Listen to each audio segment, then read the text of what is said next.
yaitu kalam hikmat yang berkait dengan selok belok perjalanan rohani menuju kepada Allah,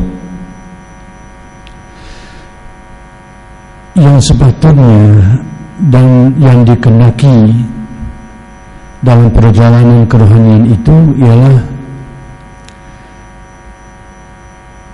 meningkatnya dan berpindahnya hati manusia ini daripada keadaan-keadaan yang buruk kepada keadaan-keadaan yang lebih baik, bertukar daripada sifat mazmunah kepada sifat yang mahmudah, bertukar daripada riya kepada ikhlas,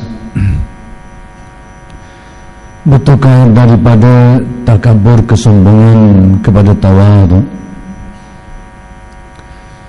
berpindah daripada berharap dan bergantung kepada makhluk kepada berharap dan bergantung sepenuhnya kepada Allah, berpindah daripada menilik kepada makhluk kepada menilik dan memandang kepada hadrat Allah Subhanahu wa ta'ala. Itulah sebenarnya perjalanan rohani manusia, perjalanan jiwa manusia. Tapi dalam menempuh perjalanan ini kadang-kadang berlaku perjalanan yang sifatnya mengelilingi bulatan, bermula dan menuju ke suatu tempat yang sebenarnya itu juga tempat bermulanya. Maka pada kalam hikmat Syekh yang ke-51 inilah yang ingin Syekh sedarkan kita tentang hakikat ini, supaya jangan sampai perjalanan kita seperti itu, dalam keadaan kita merasakan kita menempuh perjalanan yang jauh dan laju perjalanannya, namun hakikatnya jarak yang ditempuh itu sebenarnya tidak seberapa, hanya perjalanan yang sifatnya semacam pusing roundabout saja. Kenapa perjalanan boleh berlaku seperti ini? Jadi antara sebabnya kerana kejahilan, tidak mengetahui selok belok perjalanan kerohanian ini. Yang ini disebabkan kerana kejahilan, dan lebih-lebih lagi tidak dipandu dan diasuh oleh orang-orang yang sudah menempuh perjalanan itu. Tidak diasuh. Dan juga disebabkan kerana adanya kemahuan dan dorongan hawa nafsu yang terselinap di dalam kemahuan dirinya. Inilah antara sebab-sebab kenapa perjalanan seperti ini berlaku, yaitu perjalanan daripada makhluk kepada makhluk juga, daripada dunia kepada dunia juga.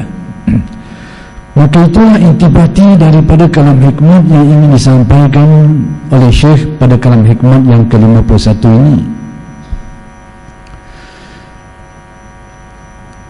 Kalau syarih, kata orang yang mensyarahkan kalam hikmat ini, dan apabila telah bersih dari semua itu, kemudian beramal terdorong oleh kerana menginginkan kedudukan atau kekayaan, kita selalunya dimulai dengan amalan yang tujuannya bermacam-macam, apa yang dinamakan sebagai riya atau tidak adanya keikhlasan. Apabila hal ini sudah dapat diperbaiki, orang akan meningkat kepada amalan yang sudah kerana Allah, tapi masih ada keinginan-keinginan lain yang lebih halus daripada riya, yaitu menginginkan kedudukan dan kekayaan. Dengan amalan itu dia mengharapkan ada sesuatu kebaikan yang diperoleh, yakni suatu kedudukan yang akan diperoleh. Perkara ini tidaklah menjadi suatu kesalahan dari segi syaraknya, tidaklah salah, tapi dari segi perjalanan rohaninya dia dianggap tidak benar-benar lurus. Jangan tersalah, mana-mana yang amalannya bukan kerana yang lain dari Allah, yang bukan kerana tujuan riya, sudah dikira ikhlas.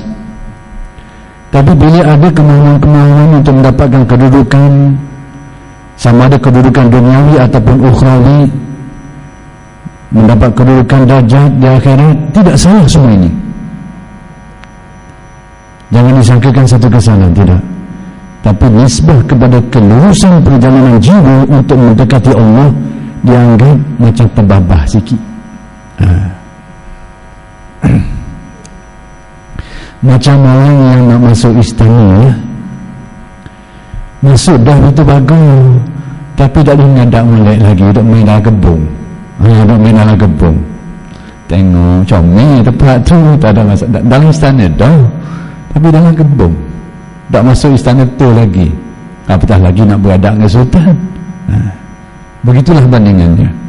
Jadi segala amalan-amalan yang dibuat, asalkan tidak kerana yang lain dari Allah, tidak kerana riya, dikira ikhlaslah.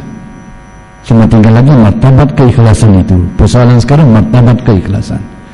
Jadi bila manusia berjaya melepasi yang selalunya dihadapi oleh kebanyakan orang, yakni tujuan-tujuan yang lain kerana Allah tadi, yang dinamakan riya, dia akan menempuh yang kedua ini, yakni adanya kemahuan-kemahuan untuk mendapat kedudukan, mendapat kemuliaan di akhirat, dapat kedudukan itu, kedudukan ini. Nah, itu tidak kesalahan, bukan kesalahan. Atau kekelamatan dunia atau akhirat, demikian juga kadang-kadang terselinap di dalam kemahuan untuk terjadi padanya perkara-perkara luar biasa, apa yang kita namakan sebagai kekeramatan, karamah. Diamal tidak kerana riya, sudah kerana Allah. Tapi ada terselinap dengan harapan ini, dengan mudah-mudahan dengan amalan ini suatu hari dia dimuliakan Allah dan diberikan kekeramatan, perkara-perkara yang luar biasa. Sekiranya sekadar itu tidak menjadi masalah, cuma dianggap tidak lurus perjalanannya. Tapi sekiranya awal-awal lagi tujuannya itu adalah untuk kekelamatan, ini memang jatuh gaung. Awal-awal lagi, yang tadi tidak, yang dia amal kerana Allah ikhlas, tapi mengharapkan diberi kemuliaan oleh Allah. Itu hanya sampingan sajalah. Jadi yang itu dianggap sebagai macam belicin sikit. Tapi sekiranya itu tujuan utamanya, amalannya itu semata-mata untuk kekelamatan, supaya terjadi pada dirinya itu perkara-perkara pelik luar biasa, lalu dia mendapat samaan kerananya, yang ini memang awal lah, dia jatuh gaul perjalanan seperti ini. Dan banyak perkara-perkara seperti ini yang menghalangi perjalanan orang-orang yang menempuh perjalanan sufi ini.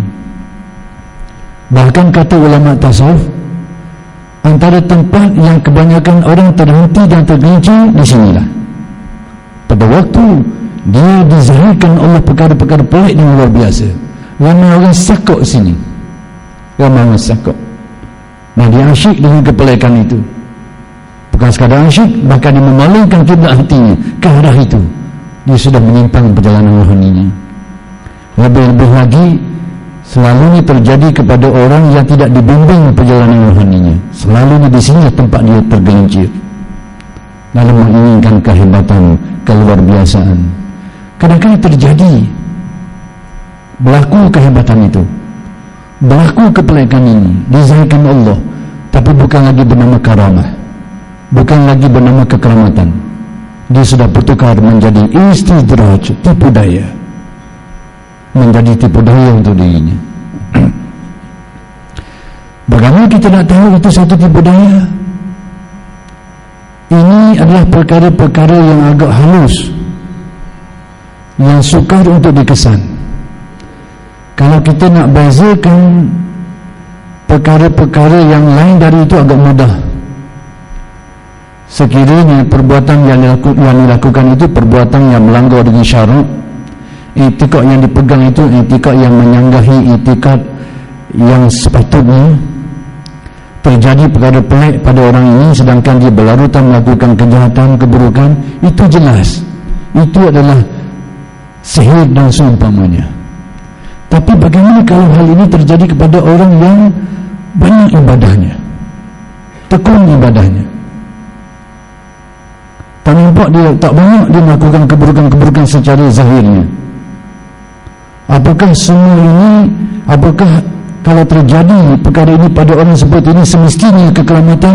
Belum tentu, belum tentu lagi. Ada kemungkinan hal ini menjadi istidraj. Lalu bagaimana nak dikenali? Dia ada beberapa tanda. Pertama sekali antara tandanya adalah dia memiliki beberapa kriteria ini. Sekiranya kriteria ini ada padanya, pada sesiapa saja, maka itu adalah alamat jelas tipu daya. Apa tandanya? Pertama sekali al-istinas. Dia rasa mesra, sedap, cenderung hati. Sedangkan dia orang soleh dari segi ibadahnya, dia tidak banyak melakukan keburukan. Bukan nak kata tak ada salah, manusia ni selain Nabi dan Rasul mesti ada salah. Cuma kesalahannya mungkin tidak nyata seperti orang ramai lah. Pada dasarnya boleh dikelaskan sebagai orang yang baik, melakukan ketaatan dan kebaikan. Tapi sekiranya ada tanda istiqnas ini, dia rasa mesra terhadap pundak pelik itu, dan dia minat situ, cenderung situ, rasa suka kalau berlaku, dan rasa sedih kalau tak berlaku benda ni, tanda itu adalah tipu daya. Yang kedua, tandanya adalah istihqaq, iaitu dia merasa dia berhak mendapat perkara itu kerana amalannya, kerana kedudukannya. Dia berhak mendapat perkara-perkara pelik itu. Patut pun dia dapat.